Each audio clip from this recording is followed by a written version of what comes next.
What's up, guys? Day 2 of predictions. If you haven't yet, go back and watch the Fight Pass prelim predictions from yesterday. I broke down all 3 fights, gave my pick on who's going to win.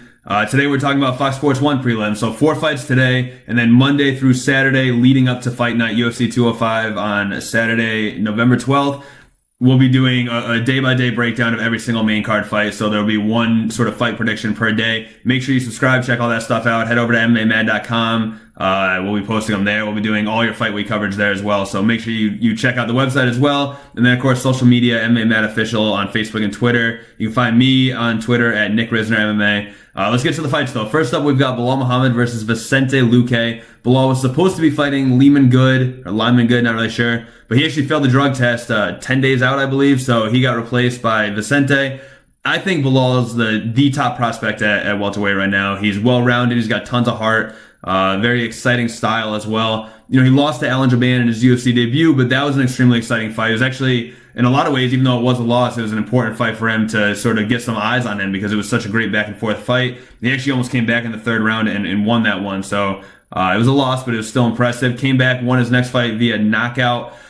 I think that's why it's on this card, because remember, it's a huge card. They could have easily, when his first opponent dropped out, they could have easily just canceled this fight altogether. I don't think anyone would have batted an eye at that, but they kept him on this card for a reason, and I think the real reason why is because the UFC wants to put him on this big stage, get lots of eyes on him. I think they're understanding that he could be the next big thing at welterweight, so I think that's why he's on this card. You know, I'm not saying anything bad about Vicente. This is his 2nd fight in the UFC, won his debut via knockout. I'm not saying that he can't one day make a name for himself as well, but this is Belal's night. He wins by knockout early, I think, maybe even in the 1st round if he catches Vicente kind of over pursuing and getting aggressive on the big stage. I think Belal wins, and like I said, probably early knockout. Now we've got Rashad Evans versus Tim Kennedy. Now this is crazy. This is this early in the card. It's the 2nd fight.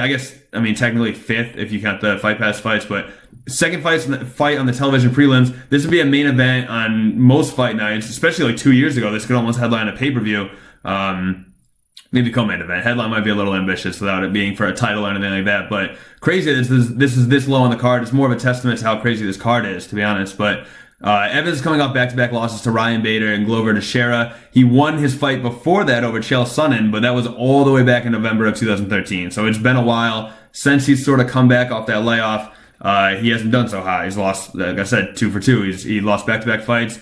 On the other hand, Tim Kennedy hasn't fought since September of 2014. It was that weird one against Yoel Romero. I don't know if you guys remember this, but Romero wasn't able to answer the bell, is the term that they use. Basically, in between rounds, the bell rang to get up and fight again for the next round. He spent more time on the stool. There's this whole thing where it should be an automatic loss because you're not answering the bell, but they let the fight continue. Romero got the knockout over Tim Kennedy, so a little bit of a sketchy situation there, but all strangeness aside, it was a very impressive performance by Tim Kennedy. It would have been his 5th in a row as well if it counted as a win, which I think it did personally, but would have been his 5th in a row, including a win over current champion Michael Bisping. So he's obviously been on a huge streak, and the question kind of becomes, what's better, being on this huge winning streak and then having a 2-year layoff, or fighting twice in the last year or so, I think 13 months or something, fighting twice in the last 13 months and having both those fights be losses.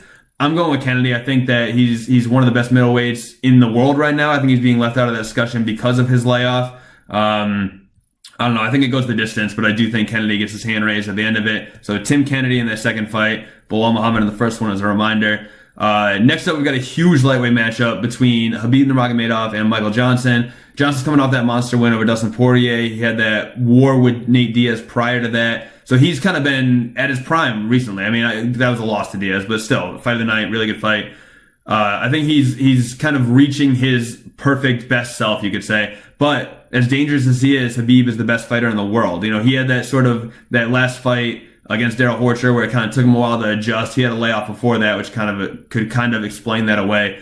But I do think that while Johnson's dangerous, Khabib is possibly the best lightweight in the world, or maybe even of all time. And it's MMA, so you never know, but I'm going with Khabib pretty definitively. I think it goes to the ground at some point. I'd say look for him to take it to the ground, either win by ground and pound and get the TKO, or have that open up some sort of submission and have him win by submission. I don't know. I think Khabib's too good. I think it's the bottom line. I think Khabib wins this one, and like I said, pretty definitively. And finally, the prelim headliner, Frankie Edgar versus Jeremy Stephens, a.k.a. the hardest hitter in the featherweight division. I don't mean to poke fun at him, because I do think that it's actually true in a lot of ways. I think he's one of the most effective strikers at 145 pounds. But Frankie's one of the best fighters, period. Overall fighters, it's hard to sort of, I mean, he's a boxer, kind of. He's got wrestling, kind of. It's hard to pinpoint a style for him because he is so well-rounded and so effective in all these areas. He's got that famous chin as well, that chin of steel that can really take a bomb. And I think that's why the UFC put it in this slot, because I think that Stevens hits like a truck. Frankie will be able to take the shot, absorb it, come back, and possibly win the fight. The question sort of comes down to timing. Is there enough time left in a 3-round fight to absorb some sort of knockdown and then still come back and win the rest of the fight and get the decision? I think so. I think that he'll do it. I think that, I don't want to get too specific with my prediction because I'm more likely to be wrong, obviously, but whatever. This is at the end of a video, so if you've stuck to this point, you can hear this specific prediction from me.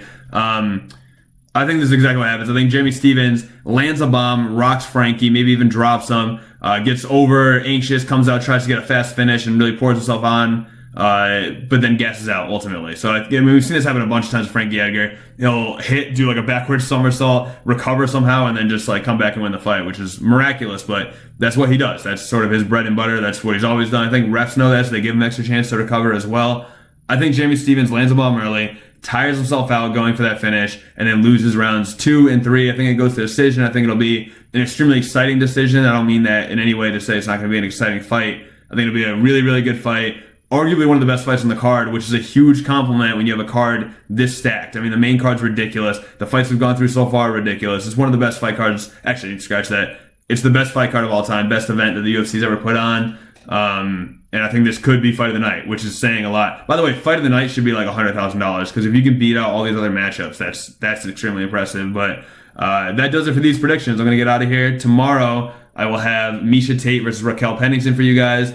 But as a reminder, just stay tuned all week for every fight on the main card. I'm going to do one per day, as I mentioned, starting with that first fight, Tate versus Pennington. And make sure you check out yesterday's predictions as well. Just a reminder, Fight Pass Prelims, all 3 fights. I broke those down yesterday, so that's on YouTube. I'm sure you can find it on this channel. And that's it. So head over to MMAMad.com, MMA Mad Official, Facebook and Twitter. Nick Rizner, MMA on Twitter if you want to check me out. Pretty much all things will say the same. They'll give you these predictions. They'll give you all your fight week coverage. The countdown video is coming tonight as well. That does it for me. See you guys tomorrow. Go Cowboys, facing the Browns today. Had to wear my uniform. I'm actually about to go to my friend's house right now. So, yep, that does it. Take care, guys. Enjoy your week.